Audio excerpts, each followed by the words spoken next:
Sí, sí, por sobre todo una mañana diferente porque tenemos la excelentísima presencia del director del Hospital de 9 de Julio de La Paz, doctor Ángel Mandarío, y el doctor Cejas, que es neurólogo también, colegas que se han tomado la molestia y la deferencia de venir hasta nuestra ciudad, porque ellos son el hospital de referencia del Hospital de Santa Elena, donde yo también hago actividades allá, y están muy bien informados y nos van a ayudar en el paso a paso de cómo hacer frente a un posible caso. Así que bueno, esta capacitación, entre comillas, es en un día no habitual, en un horario también, pero bueno, la situación sanitaria social nos demanda este tipo de actividades, así que bueno, muy contento de tenerlos acá y bueno, de poder compartir esta información. Y de la buena respuesta de su gente también. Por supuesto, acá, ¿no? que han venido todos, sí.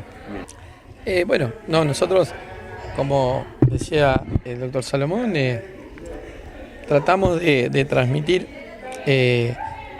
lo que por ahí hemos ido viendo, estudiando o capacitándonos mediante haciendo pruebas, simulacros, de cambiarnos, de usar uso de los elementos de protección personal. Creemos que tocar todos la misma nota musical, digamos, es lo que nos va a ayudar a disminuir esto que está pasando, que por ahí en la Argentina en estos momentos tenemos un elevado porcentaje de personal de salud que han sido contagiados. Y bueno, no cuesta nada, nos tenemos que ayudar entre todos para mejorar en estas situaciones, así que el doctor Salomón tuvo la deferencia de invitarnos y bueno, nos vinimos a compartir una mañana acá para tratar de mejorar la situación que se puede dar, ¿no? Bueno, y en La Paz hubo un caso. Sí, buenos días. En La Paz nosotros puntualmente pudimos detectar un caso de un paciente que tuvo síntomas, presentó fiebre y era un paciente con antecedentes de viaje al exterior. Había viajado a Brasil, se tomó la muestra y vino positivo. En mi caso particular, yo soy el secretario técnico del Hospital 9 de Julio y soy por ahí la persona que ha estado en este momento a cargo de la toma de muestras y de algunas decisiones que tienen que ver con lo sanitario. Por lo menos creo que eso lo hacemos en conjunto. Todo esto no es la decisión de una sola persona, sino que hay un comité de expertos que está por sobre nosotros y nosotros solamente somos los encargados de ejecutar ese protocolo, de llevarlo a cabo o de tratar de que sea acorde a los distintos lugares donde uno lo aplica. Esa es la realidad y bueno, nosotros venimos con esa pequeña experiencia acá, sobre todo como explicaban acá los doctores de la gran cantidad de personal de salud que se contagia. Entonces lo que queremos es tener la mayor cantidad de práctica todos. O sea, esto es un ida y vuelta. Nosotros venimos acá y seguramente nos vamos a llevar también parte de la experiencia de lo que se está haciendo acá para poder también compartirla en otros lugares donde trabajamos. El protocolo de seguridad para el trabajador de salud ¿es el mismo para todos de acuerdo a las funciones que cumplen dentro del hospital? No, claro, es diferente según las funciones, no es lo mismo por ahí lo que debe hacer las personas que están en contacto directo con el paciente o con la toma de muestra, que por ahí otra persona que a lo mejor está en el área de mantenimiento, por ejemplo, ¿no? De todas maneras, los cuidados deben ser de todos, sino que por ahí a veces alguno usa un diferente tipo de traje o de protección de acuerdo a la función. Nosotros lo veníamos charlando justamente en el viaje con el doctor Cejas, ayer veíamos ese número, ese porcentaje. Por ahí pensamos que pasa mucho en los lugares donde hay circulación del virus y se contagian de la gente que es asintomática. Entonces, por ahí uno, tal vez también por confiarse, nosotros, yo no le echaría la culpa a la falta de materiales, de elementos de protección, porque en estos momentos hay. Lo que pasa es que lugares como Buenos Aires, como Santa Fe, son lugares donde hay circulación del virus y hay mucha gente que es difícil determinar el contacto. Nosotros acá en Entre Ríos, más en nuestros pueblos, no tenemos circulación y además podemos detectar si alguien vino de afuera o de alguna de estas ciudades y los contactos son menores. Y entonces, por ahora, no se ve. En otros lugares es muy difícil hacer el derrotero de los últimos 15 días de esa persona, ¿no?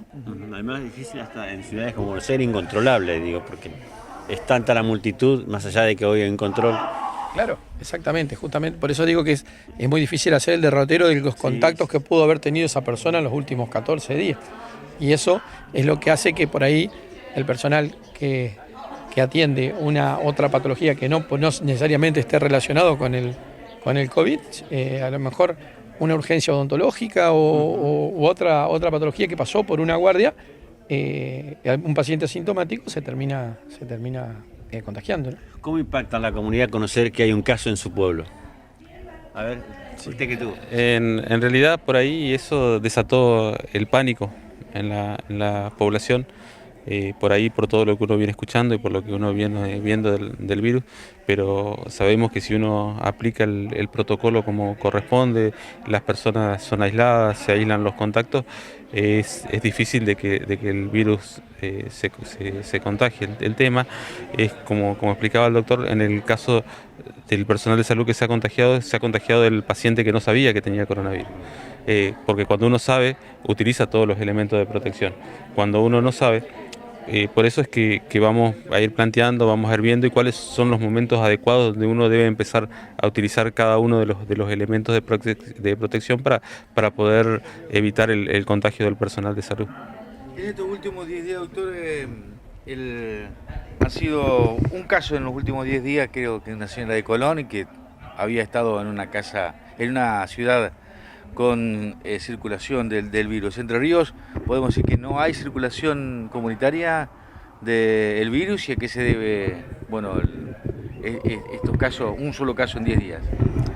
Bueno, Entre Ríos está considerado que no hay circulación. Los casos que han sido ¿O han venido de ciudades o han venido son contactos estrechos, en su mayoría, digamos. Creo que esto, que no haya circulación, es en gran medida y en base a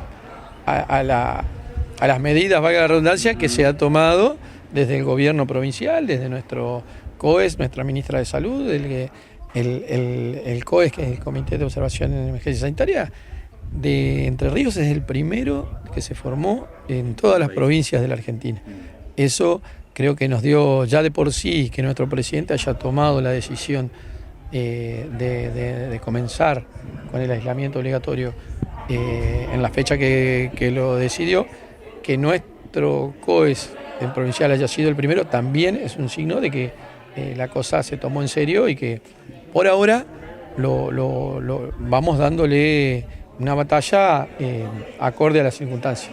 Y la respuesta de la gente es fundamental. En esta etapa de la pandemia, si bien nosotros los hospitales nos tenemos que preparar como estamos haciendo, el rol fundamental lo juega la población. Con el aislamiento obligatorio y de continuar haciendo de esta manera es lo ideal.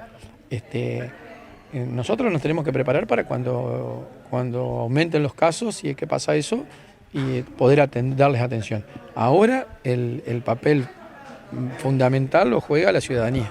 Ser tolerantes y acompañar. Por supuesto, cuidarnos entre todos es fundamental en esto, ¿no? Porque nos cuidamos nosotros, cuidamos a nuestra familia y cuidamos a todos. ¿Va a haber más casos en Río? Y eso va a depender.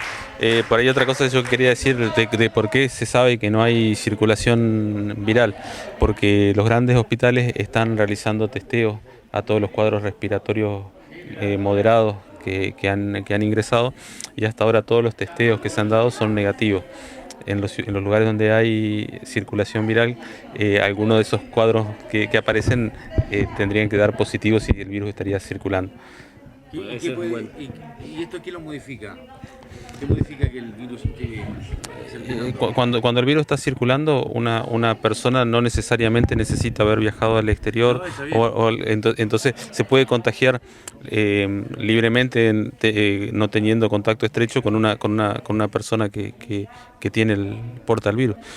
Ahí va a haber personas que están circulando en la ciudad que portan el virus y que no van a saber que lo tienen. Eso es lo que indica la circulación viral. Por eso es tan importante el aislamiento social, mantener las distancias, el lavado de manos. En los casos en donde no se pueda asegurar una distancia menor a 1 metro entre persona y persona, es fundamental el uso de tapabocas o el uso de barbijos, que todavía en nuestra zona nosotros pensamos que no es tan fundamental utilizarlo porque no tenemos circulación viral, pero llegado el momento de haber circulación viral, debería usarse porque disminuye por ahí el riesgo de que las personas contagien. Sí deberían usar todas las personas que tienen síntomas respiratorios, no solamente por el coronavirus, sino porque también ayudaría a prevenir otras enfermedades respiratorias. ¿Cómo están preparándose los hospitales? Hay 18 hospitales de referencia en la provincia, bueno, La Paz es uno de ellos. ¿Cómo se están preparando? ¿Tienen los elementos suficientes? ¿Van a llegar más respiradores? Bueno, sí, nosotros desde el primer momento justamente con estas medidas que se tomaron desde el gobierno provincial, empezaron a hacer, realizar emergencias, que se llama, que bueno, nosotros nos tocó determinar qué podríamos hacer en obras de emergencia o en digamos, obras que para esta pandemia. Nosotros decidimos abrir una entrada nueva en el hospital para que sea un área exclusivamente de respiratorio, agrandar las salas de esperas, que se hizo de una manera rápida, en 20 días se hicieron esas dos cosas, y también dejar un área donde se colocaron 3 paneles de gases centrales, de gases medicinales, donde irían los respiradores que estarían próximos a llegar en estos días para los pacientes críticos. Entonces podemos tener 3 pacientes, 4 en el caso de que así se requiera con el shock room, críticos, por un tiempo determinado hasta que puedan ser derivados a un centro de mayor complejidad. ¿Y con la privada? ¿Se trabaja como se Sí, estamos trabajando coordinadamente con el privado porque la idea es que si llega a haber un aumento significativo de casos, las 2 clínicas privadas atiendan exclusivamente pacientes que no sean respiratorios, y el hospital hacerse cargo de todo lo que es respiratorio. En esos casos el Ministerio de Salud de la provincia realizó una resolución en la cual se le va a abonar a los privados a valores IOSPER de los pacientes que sean derivados del hospital sin obra social. Entonces es una forma de trabajar coordinadamente, como debe ser, entre el público y el privado, y nosotros desde el público nos haríamos cargo de toda la parte respiratoria. Bien, recomendaciones para la gente, doctor. Las recomendaciones, como siempre, es el lavado de manos es lo fundamental ante este virus. Es una medida que uno nunca se va a cansar de recalcar, nos va a ayudar con eso y con muchas otras enfermedades. Mantener la distancia mayor a 1 metro entre persona y persona. Toser sobre el pliegue del codo en caso de que uno vaya a toser. Y si uno ha viajado al exterior o ha viajado a alguna de estas zonas donde hay circulación viral, ante la menor duda o la aparición de síntomas, que se comunique al número de emergencia. No sé si acá están con el 107 coordinado, donde les van a decir cuál es la mejor manera para que no se vengan directamente al hospital, sino que van a recibir una atención diferencial. ¿La vacunación antigripal sirve en algo? La vacunación antigripal es fundamental, sobre todo en las poblaciones de riesgo, porque se ha visto que la concomitancia, o sea, de la aparición del virus de la gripe más el coronavirus, aumenta la letalidad del virus, hace que sea más grave la infección. Entonces, por eso es importante que todas las poblaciones de riesgo estén vacunadas.